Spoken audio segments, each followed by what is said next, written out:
اس نے کہا سنا ہے آپ معاف کر دیتے ہیں. فرمایا تو نے سنا ہے؟ حضور سنا ہے.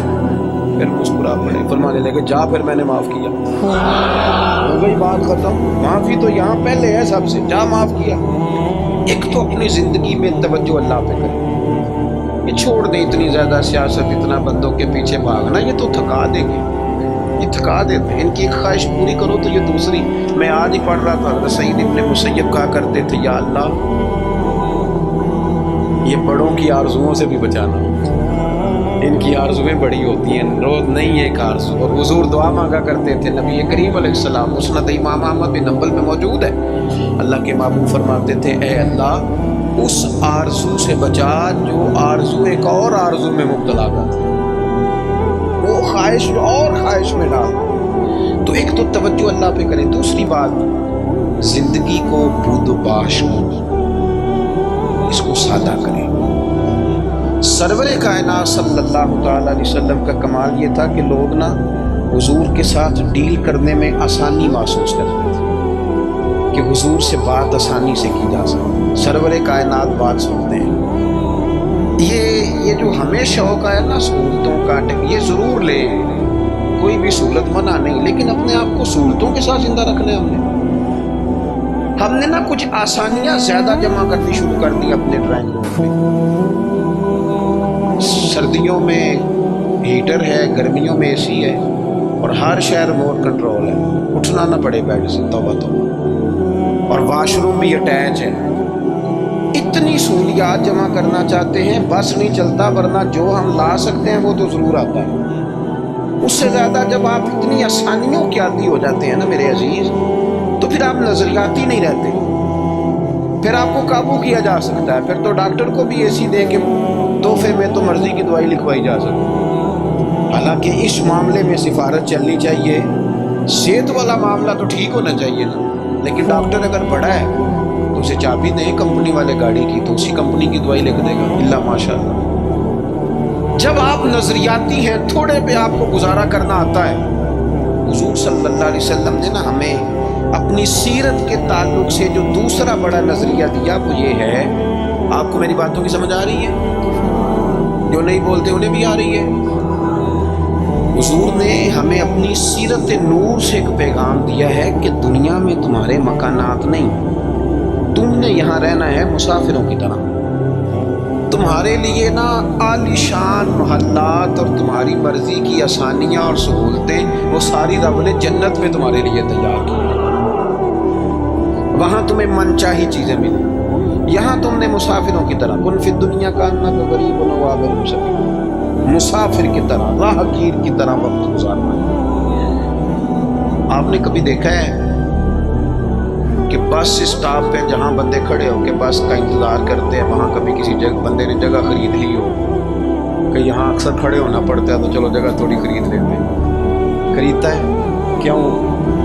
اسے پتہ ہے کہ بس آئی تو میں نے چلے جانا ہے. پلیٹ فارم پہ, ریلوے اسٹیشن پہ کبھی کسی بندے نے جگہ خریدی ہے کہ یار اکثر آنا جانا پڑتا ہے تو چلو تھوڑی خرید لیتے ہیں, کبھی خریدی ہے؟ ایئرپورٹ پہ نا میں نے یہ دیکھا ہے کہ آپ اپنا بیگ رکھ کے, ہینڈ کیری سامان رکھ کے آپ کسی کرسی پہ جائیں نا, اور آپ واش روم سے ہو کے یا کسی طبی حاجت سے ہو کے واپس آئیں تو وہاں کوئی بندہ اور بیٹھ گیا ہو تو بندے جھگڑا نہیں کرتے, چپ کر کے اپنا سامان اٹھاتے ہیں دوسری جگہ پہ. کیوں نہیں کرتے؟ ان کو پتہ ہے کہ فلائٹ آئی تو میں نے یہاں رٹا ڈالنے کی ضرورت کیا ہے. آپ نبی کریم علیہ السلام کی بات کو سمجھیں. حضور نے فرمایا کہ تم نے یہاں مسافر کی طرح رہنا ہے. مسافر کو 2-2 مرلے کے لیے جھگڑے کھڑے کرتے ہیں, وہ کچھ 6-6 انچ کے لیے رٹے ڈالتے ہیں. ان کو تو پتہ ہے کہ حضرت اسرائیل نے آنا ہے اور ہم نے چلے جانا. اس لیے حضرت بلال حبشی رضی اللہ تعالیٰ عنہ بڑا عرصہ رہے مدینہ طیبہ, 10 سال رہے, انہوں نے کوئی مکان نہیں بنایا. ایک حجرے میں وقت گزر گیا, کو بتائے کہ شادی سے پہلے مولا علی شیر خدا کا مکان کہاں تھا, کو بتائے کوفے میں کتنی جائیدادیں بنائی انہوں نے, کہاں محلات تعمیر کیے ان لوگوں نے. ان کو پتہ تھا حضرت عمر پر 80 دینار کا قرضہ تھا. انہوں نے پتہ تھا کہ جب حضور آئے تھے نا معراج کی رات تو مجھے بتایا تھا کہ عمر میں تیرا محل دیکھ کے آیا ہوں. تو جب حضور دیکھ آئے تھے تو پھر انہوں نے یہاں بنایا. یہ یہ نظریاتی بات ہے، اس کو آپ نے سمجھنا ہے۔ ہمارے ہاں یہ ابھی کرونا آیا نا، پینک پھیل گئی، ٹینشن کے مریض بڑھ گئے۔ آپ نے ناراض نہیں ہونا، زیادہ تر وہ لوگ ٹینشن میں ہیں جو آسانیوں میں جینے والے تھے نا، کیونکہ بندے نے اتنی قیمتی کوٹھی بنائی ہو پھر چھوڑ کے مر جائے، دل نہیں کرتا مرنے۔ اتنے پیسے جمع کیے ہوں پھر چھوڑ کے کیسے مرے، دل ہی نہیں کرتا۔ وہ لوگ مسافر تھے جنہوں نے سامان باندھے ہوئے تھے، جب رب کا حکم آئے گا ہم حاضر ہو جائیں گے۔ اب یہ ٹینشن کیوں پھیلی؟ ٹینشن بھی اس لیے پھیلی کہ ہم اسلامی نظریات کو نہیں سمجھتے۔ وہ میرے بھائی، وہ کسی اور کا عقیدہ ہے کہ مر جائیں گے تو فنا ہو جائیں گے، اور کا عقیدہ ہے۔ اور مجھ سے کچھ سوالات بھی ہوئے اس دوران۔ دیکھو، قبر کھڈا بھی ہے، گھڑا بھی ہے، لیکن مجھے اپنی ڈائریکشن کا پتہ ہے، آپ کو بھی اپنی ڈائریکشن کا پتہ ہے۔ ہمیں کسی کی نا ایک آدھ خامی کا پتہ ہوتا ہے، اپنی تو ساری کا پتہ ہوتا ہے، لیکن وہ الگ بات ہے کہ اپنی خامیوں سمیت اپنے آپ سے پیار ہوتا ہے، اور کسی کی ایک خامی دیکھ کے بھی اس سے پیار نہیں رہتا۔ عزیز بھائی،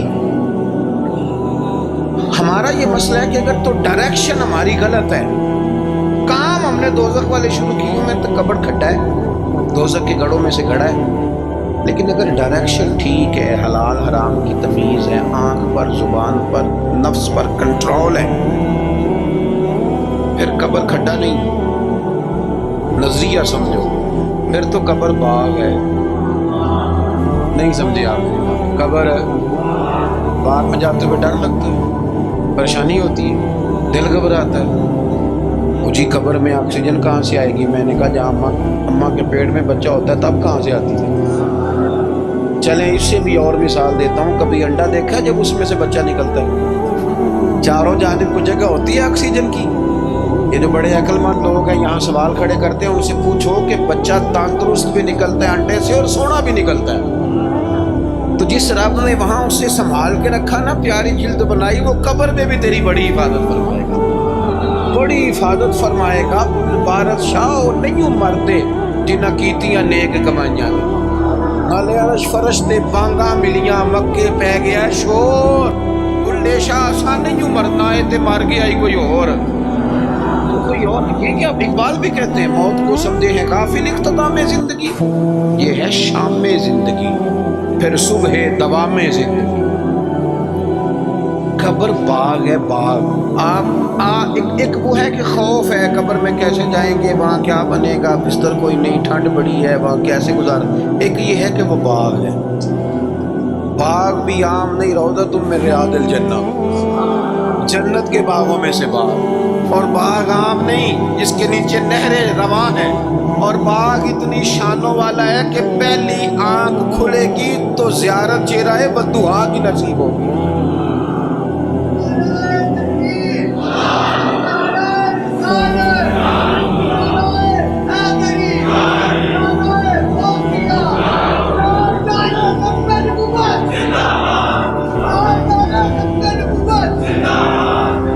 میری بات پر توجہ کریں، جب آپ کا یہ نظریہ بن جاتا ہے نا کہ میرے لیے آگے بڑا کچھ ہے۔ جو لوگ یہاں سے گئے تھے نا سعودی عرب محنت مزدوری کرتے، انہوں نے وہاں مکان بنائے، میں نے دیکھا ہے کہ جس نے جو گیا تھا نا 35 سال پہلے جو کمبل خریدا تھا، واپس آنے تک وہی کمبل ہے، اور وہاں بیٹھ کے اس کو پتہ ہے نا میرا گھر پاکستان میں ہے، تو یہاں وہ ٹائلیں بھی لگواتا ہے، حالانکہ آ کے سال میں رہنا 15 دن ہے، 20 دن ہے، ٹائلیں بھی لگوا رہا ہے، تیاریاں کیوں؟ کسین بن گیا میرا اصل گھر ہے۔ یہ حضور ہمیں سوچ دیتے ہیں کہ تمہارا اصل گھر جنت میں ہے۔ اسی پنجابی چ ایک لفظ بول رہے ہیں، تم کدے سوچیا بھی نہیں ہوگا، بولتے ہیں نا جی، اس کا معنی کیا ہے کہ تیری سوچ سے، تیرے ادراک سے ماوراء بات کر رہا ہوں۔ حضور کیا فرماتے ہیں؟ نبی پاک فرماتے ہیں تمہارے لیے رب نے جنت میں وہ نعمتیں تیار کی ہیں نہ کسی آنکھ نے دیکھی، نہ کسی کان نے سنی، اور فرمایا تمہارے دل پر خیال بھی نہیں گزرا ہوگا کہ اللہ یہ عظمت عطا فرمائے گا۔ اس کی طرف رغبت کی۔ یہ تو آپ آئے ہیں جاہل لوگ جو جنت کا مذاق اڑاتے ہیں۔ ہمارے بعض نعت خواں اللہ ماشاءاللہ، بعض ادیب، بعض شاعر، بعض واعظین وہ کہتے ہیں میں جنت ہوگا دی گل کر، اگا کتے جانا ہے تو یہی سارا کچھ ہے، جنت میں ہی اللہ کا قرب ملے گا اور یہی رسول اللہ کی زیارت بھی نصیب۔ آگے کدھر جانا ہے تم نے؟ کون سی نئی جگہ بنا لی میاں تو نے؟ بات کو سمجھے۔ اب حضور نے نظریہ دیا، حضرت عمر فاروق رضی اللہ تعالیٰ عنہ سرکار سے ملنے آئے۔ حضور نہ موٹے بان کی چارپائی پہ آرام فرما دے، ہن تے پئی پنڈاں وچ بھی بیڈ نے، بان دیاں چار پئیاں کتھے رہ گئیاں؟ کی آکھیدا سی مونج دی منجی؟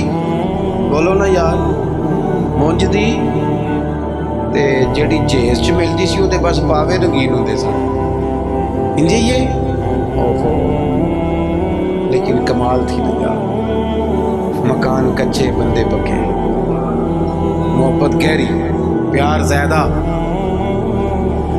حضرت عمر آئے، اللہ کے رسول آرام فرماتے موٹے بان کی چارپائی پہ، حضور حضرت عمر کے لیے اٹھے تو کمر پر نا یہ جو موٹے بان کی چارپائی ہوتی ہے اس کے نشان پڑ جاتے ہیں، اور ہم نے دیکھے اکثر بزرگوں کی کمروں پہ نشان ہوتے، اکثر دیکھے۔ سرکار اٹھے تو کپڑا مبارک ذرا ہٹا تو دیکھا کہ نشان پڑے ہوئے، تو حضرت عمر رو پڑے، دلیر آدمی تھے پر رو پڑے، حضور کی محبت میں روئے۔ عرض کی یا رسول اللہ، کیسر و کسرا تو دنیا میں بڑی آسانیوں میں ہیں اور آپ اللہ کے حبیب ہو کے وہ درد سے رو رہے ہیں، اخلاص سے بات کر رہے ہیں، لیکن نبی کریم علیہ السلام ان کی سوچوں کو بدل رہے ہیں، انہیں نظریہ دے رہے ہیں۔ حضور فرمانے لگے عمر تم پسند نہیں کرتے کہ وہ دنیا میں تھوڑی آسانی لیں اور آخرت میں رسوا ہو جائیں گے، اور یہ پسند نہیں کرتے کہ ہم دنیا میں تھوڑی تکلیف برداشت کریں اور آخرت کی ساری سعادت اللہ ہمیں ہی عطا فرما دیں۔ اس لیے حضور نے فقر کو پسند کیا، سادی روٹی کو پسند کیا، کچے مکان کو پسند کیا۔ جب آپ کا نظریہ یہ نہیں بنتا کہ میرے لیے آگے بڑا کچھ ہے، اتنی دیر تک انسان آخرت کی تیاری کا شوق پیدا نہیں کرتا۔ اگر یہ نظریہ بن جائے، وہ مولانا رومی رحمۃ اللہ لکھا ہے کہ مصر میں ایک زمانے تک یہ طریقہ رہا کہ وہ سال کے نا آخری دن، سمجھ لیں ذی الحج کی 29 تاریخ کو دریا کے کنارے جاتے تھے تو جو بندہ سب سے پہلے کشتی سے اترتا تھا نا اسے پکڑ کے بادشاہ بنا لیتے۔ پورا سال اس کی بات مانتے تھے، لیکن سال گزرنے سے 2-3 دن پہلے اسے جنگل میں چھوڑ آتے تھے، بھیڑیے کھا جاتے تھے، کہتے تھے اگر زندہ رہا تو دوبارہ کرسی پہ بیٹھنے کی سازش کرے گا۔ اس کا بھی بڑا ذائقہ ہے نا، ایک دفعہ بندہ بن جائے تو پھر یہ چسکا جاتا بھی نہیں۔ تو ان کا یہ طریقہ تھا۔ ایک درویش بھی ایک دن، اسے کیا پتا تھا کہ یہ بادشاہ بنائیں گے، وہ اترا کشتی سے، انہوں نے پکڑ لیا، وہ کدھر لے کے جا رہے ہو؟ کہا تمہیں بادشاہ بنانا ہے۔ کہنے لگا مجھ سے تو پوچھ لو۔ انہوں نے کہا بادشاہ ہم جو بندہ آتا ہے نا ہمارا اصول ہے بادشاہ بنا لیتے ہیں۔ تو اس نے کہا ٹھیک ہے، بتاؤ بادشاہ کے ساتھ کیا کرتے ہو، کیا طریقہ؟ انہوں نے کہا جی سال آپ کی بات مانیں گے، میں سال کے بعد کہنے لگے وہ جنگل ہے اس میں چھوڑ آئیں گے۔ کہنے لگا ایک تو 2 وعدے کرو، ایک تو تم جو میں کہوں گا سارا سال مانو گے، اور دوسرا اسی جنگل میں چھوڑو گے، کسی اور میں تو نہیں پھر چھوڑا ہو؟ انہوں نے کہا نہیں اسی میں چھوڑیں گے۔ اس نے بیٹھتے ہی پہلا حکم یہ دیا کہ اس جنگل سے ساری جھاڑیاں کاٹ دو۔ دوسرا حکم یہ دیا اب جھاڑیاں کٹ رہی تھی تو درندے ویسے ہی بھاگ گئے جنگل سے۔ پھر اس نے کہا کہ یہاں ذرا لگا کے نا اچھے طریقے سے حال تو ذرا پھول اگاؤ، کھیتیاں اگاؤ۔ وہ پورا سال وہ باغ سنوارتا رہا۔ اب لوگوں نے وعدہ کر لیا تھا وہی چھوڑ کے آئیں گے۔ سال کا آخر ہوا تو پہلے بادشاہوں کو لے جب وہ بیٹھتے تھے نا کرسیوں پہ تو غافل ہو جاتے تھے اور چکروں میں پڑ جاتے تھے۔ معاذ اللہ کہتے تھے یہ گزارو نا تو پھر آخری دن دیکھا جائے گا۔ معاذ اللہ جو آج ہماری سوچیں بن گئی۔ اب آخری دن جب جنگل میں لے کے جاتے تھے تو تڑپتے تھے نہ لے کے جاؤ نہ لے کے جاؤ، لیکن اس نے چونکہ سارا سال محنت کی تھی نا وہاں جانے کے لیے، اس کو جب لے کے جا رہے تھے تو کہہ رہا تھا اجے لونی ذرا جلدی نہیں لے جاتے، ذرا جلدی نہیں لے جاتے۔ عارف رومی فرماتے ہیں کچھ بندے دنیا میں رہتے ہیں، دنیا میں جیتے ہیں، لوگوں کے ساتھ وقت گزارتے ہیں، لیکن موقع ملا ہوتا ہے نا اپنی قبر کو باغ بناتے رہتے ہیں، پھول لگاتے رہتے ہیں۔ اور یار کتنی لمبی راتیں ہیں، جو ان راتوں میں بھی تہجد نہ پڑھے اس نے کب پڑھنی؟ جو ابھی بھی، اور دروازہ صبح کھٹک گیا تو پھر بھی تو اٹھنا ہے کہ نہیں؟ بولو خدا نہ کرے کوئی بیمار ہو گیا تو سحری میں اٹھنا پڑے گا کہ نہیں؟ بہتر نہیں رب کی رضا کے لیے اٹھ جائیں، اٹھے نا 5 بجے آدھا گھنٹہ نفل پڑھیں، پھر فجر ہو جائے گی، پھر اس کے بعد فجر کی فرائض کی تیاری کریں۔ دنیا میں رہ کے جو بندہ اپنی وہاں کے